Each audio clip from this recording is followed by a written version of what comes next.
Hello everyone, welcome to my channel. Let's continue our chapter 3, Ancient Towns and Scriptures from class 6th SS. Main feature of Harappan civilization was their organized house arrangement. उस समय Harappan civilisation का जो main feature था वो ये था कि उनके घरों के जो अरेंजमेंट होते थे वो बहुत ही ऑर्गेनाइज होते थे, बहुत ही सही तरीके से होते थे. Houses were constructed on high platforms to protect them from flood and dampness. घरों को ऊंचे प्लेटफॉर्म्स पर बनाया जाता था क्योंकि अगर बाढ़ आ जाए तो उससे उन लोगों के घर बच सके. One of the features of houses of Harappa was that the main gate opened in the lanes rather than towards the main road. उस समय जो मेन सड़क होती थी तो घर की जो खिड़की दरवाजे हैं वो वहाँ ना खुल के छोटे छोटे जो स्ट्रीट्स यानी जो लेन्स होते थे वहाँ पर वो खुलते थे. Here single and double storied houses were seen. यहाँ पर सिंगल और डबल स्टोरी टाइप के भी घर होते थे. ठीक है, तो आप ज़रा सोचो कि उस समय पे सिंगल और डबल स्टोरी घर उस समय होते थे. ये रोड्स वर वेरी कंफर्टेबल. जो रोड्स थे वो बहुत ही आरामदायक थे, यानी कि छोटे छोटे रोड्स नहीं थे, बहुत ही विड्थ वाले रोड थे. There were 2 highways in the city. उस समय पे सिटी में 2 हाईवेज थे, one of which connected north with south and the other connected east with west. Cities में 2 हाईवेज थे, एक हाईवे जो नॉर्थ से साउथ को कनेक्ट करता था और दूसरा जो ईस्ट से वेस्ट को कनेक्ट करता था. ये streets were parallel to the main road. यहाँ पर जो स्ट्रीट्स थे वो मेन रोड के एकदम पैरेलल थे. Roads intersected each other at a right angle. Roads जो थे वो एकदम राइट एंगल पे बने हुए थे, मतलब एक दूसरे को इस तरीके से कट करते थे कि उससे एक राइट एंगल बनता था. Roads and street were organize in such a manner that the whole town could be divided into squares and rectangular sections. जो रोड थे और स्ट्रीट्स थे वो इस तरह से ऑर्गेनाइज किए गए थे कि पूरा का पूरा जो शहर था या तो वो स्क्वायर दिखता था या तो वो रेक्टेंगुलर शेप में दिखता था. तो मतलब स्क्वायर और रेक्टेंगुलर शेप में पूरा का पूरा शहर डिवाइड हुआ था. There was highly developed and systematic system for disposal of water in Harappan civilization. तो उस समय पर जो ड्रेनेज सिस्टम था वो बहुत ही अच्छे ढंग से किया गया था. Okay, the water from each house flowed into smaller sphere and from smaller sphere to large sphere. Water from large sphere flowed out of town. A public bath has been found in Mohenjo-daro. तो हर एक घर से जो पानी निकलता था वो जाकर एक छोटे स्वेयर में मिलता था और फिर उस छोटे स्वेयर से वो दूसरे छोटे स्वेयर में मिलता था, फिर वहाँ से जाकर एक वो बड़े स्वेयर में मिलता था. अब बड़े नालों में से ये जो गंदा पानी था ये शहर के बाहर जाता था, बहता हुआ ये बाहर जाता था और ये बड़े से जो ड्रेनेज सिस्टम है उसमें जाके मिल जाता था. और ये सारा का सारा जो ड्रेनेज सिस्टम है ये उस समय ढका हुआ होता था. Okay, a public bath has been found in Mohenjodaro. तो उस समय मोहनजोदारो में एक पब्लिक बाथ भी मिला है. In the centre of this public bath is a pond for bathing. इस पब्लिक बाथ के बीचों बीच एक तालाब था नहाने के लिए.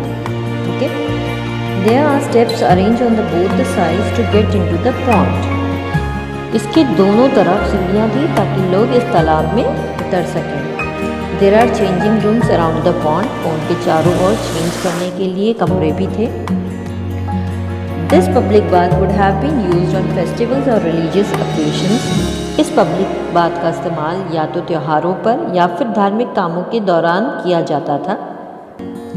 इन addition to this pillared houses used as assembly halls have also been found in Mohenjodaro. इसके अलावा जो पिलर्ड हाउसेस थे वो असेंबली हॉल्स के तौर पर इस्तेमाल किए जाते थे और जो कि मोहनजोदारो में उस समय मिले हैं. Harappa is an archaeological site located in Montgomery district of Punjab currently in Pakistan. Harappa जो है वो एक पुरातात्विक स्थल है जो कि पंजाब के मोंटगोमरी डिस्ट्रिक्ट में स्थित है और यह अभी हाल फिलहाल आप बोल सकते हो ये पाकिस्तान में ये जगह आती है. Harappa must have been the the main town of Indus valley civilization. So Indus valley civilization का जो मुख्य शहर माना जाता है वो हड़प्पा माना जाता है। The main feature of Harappa is it's granary. तो इस जगह की जो खास बात है वो यहाँ पर जो अनाज के जो बड़े बड़े स्टोर रूम उस समय पे थे उसके लिए माना जाता है। About 12 grain stores have been found on the bank of river Ravi. लगभग 12 ग्रेन स्टोर्स यहाँ पर पाए गए थे जो रवि नदी के किनारे थे। Lothal is situated on the banks of Bhogavo river in Dholka taluka in Ahmedabad district. तो धोलका तालुका के भोगावो नदी के किनारे लोथल बसा हुआ है जो कि अहमदाबाद डिस्ट्रिक्ट में आता है और लगभग ये अहमदाबाद से 85 किलोमीटर की दूरी पे है, मिल सकता है ये। Okay, Lothal was a commercial port and industrial town in ancient times. उस समय पर लोथल जो है वो एक मुख्य कमर्शियल पॉइंट और इंडस्ट्रियल टाउन उस समय का माना जाता है। A structure made of bricks has been found in Lothal. तो लोथल में ब्रिक से बना हुआ यानी ईंटों से बना हुआ एक स्ट्रक्चर भी मिला है। It is considered that it must have been a dockyard. तो ये जो स्ट्रक्चर मिला है तो इससे ऐसा माना जाता है कि शायद ये डॉकयार्ड है। डॉकयार्ड क्या है? तो डॉकयार्ड मतलब जहाँ पर जहाज़ बनाने का जो स्थल होता है, जो जगह होती है, उसे डॉकयार्ड बोलते हैं। It can be assume that the vessels arriving here were used for loading and unloading of goods. तो इससे ये माना जाता है कि शायद यहाँ पे जो जहाज़ आते होंगे वो सामान या तो उतारने आते होंगे या फिर उनको चढ़ाने के लिए आते होंगे। In addition warehouses and bead factory have been found here. इसके अलावा यहाँ पर गोदाम भी मिले हैं और मोती बनाने की फैक्ट्री भी मिली है। So it can be said that Lothal was a prosperous port of ancient India and international trade of Harappan civilization must have been done through the port of Lothal। तो इन सब बातों से अगर आप ध्यान दो तो हमें ये मान सकते हैं कि उस समय पर भारत का यानी जो लोथल जो जगह है वो भारत की सबसे समृद्ध पोर्ट माना गया है।